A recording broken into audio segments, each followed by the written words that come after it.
Hi, I'm Jen Tardy. I'm your diversity recruiting thought leader, and we're back with a whole new episode. And in this episode, we're talking about leadership ideals and how they could potentially be creating barriers to your goals around increasing diversity within your company. So in this video, we're talking about 3 ideals in particular that may be creating blind spots, ultimately causing barriers on your journey to increasing diversity. So stick around and let's get started.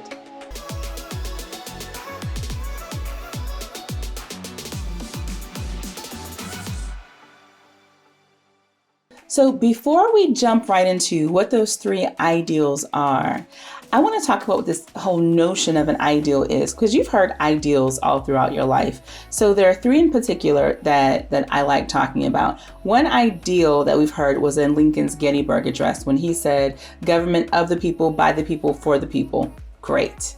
Right? Another one is a phrase from the Declaration of Independence: "Life, liberty, and the pursuit of happiness is an ideal." And the last one, that's an ideal that's etched into the Statue of Liberty, where it says, "Give me your tired, your poor, your huddled masses yearning to breathe free." An ideal. So what happens is when we're thinking about our workplace, we have similar ideals around workplace environment and what we care about. But what's important is that we're paying attention to the current reality while we're on the road toward reaching those ideals. Blind spots happen when we miss what's happening in the current reality because we're so blinded by "this is who we meant to be" that we stop paying attention to "this is who we are today." So the idea here is that we're paying attention to intent versus impact, intent versus outcome, right? So the intent is the ideal. The outcome or the impact is the current reality.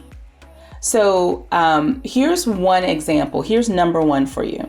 Number 1 says, we have a culture of inclusivity and belonging. Okay, that's an ideal, that there's this culture of inclusivity and belonging. But what's the current reality? And who feels included and feels like they belong? Is it all employees? On this journey toward having a culture of inclusivity and belonging, maybe along the way you missed some people and some additional people need to be brought along that journey. I'll talk in a second about how you can find out who's been left out of this journey. Ideal number 2 is we embrace diversity. Okay, that's an ideal, the ideal that we embrace diversity. What's the reality? The intent is that we embrace diversity. What's the outcome? When you look at your data, are you still highly underrepresented within certain populations? When you are looking at your candidate pool, when you're looking at the pool of people that get referred into your organization, when you look at all of that, what is the reality? And the third ideal is our employees are our most valuable asset. Okay, which employees? Right? So when you begin thinking about the ideal versus the outcome, are all employees feeling like you value them as the most important asset within the company? Or are there specific groups that are getting that experience? So the goal here, as we're talking about increasing diversity, which means that we also have to consider retention, is what's the reality of our current workplace environment? Like, what is the true reality? Now, before I get to how to figure out what the reality is of your current workplace environment, a couple of things that I do want to share with you is that if you like this video, number 1, be sure to let us know by giving us a thumbs up, making sure that you subscribe to the channel, and tell somebody about this channel as well too.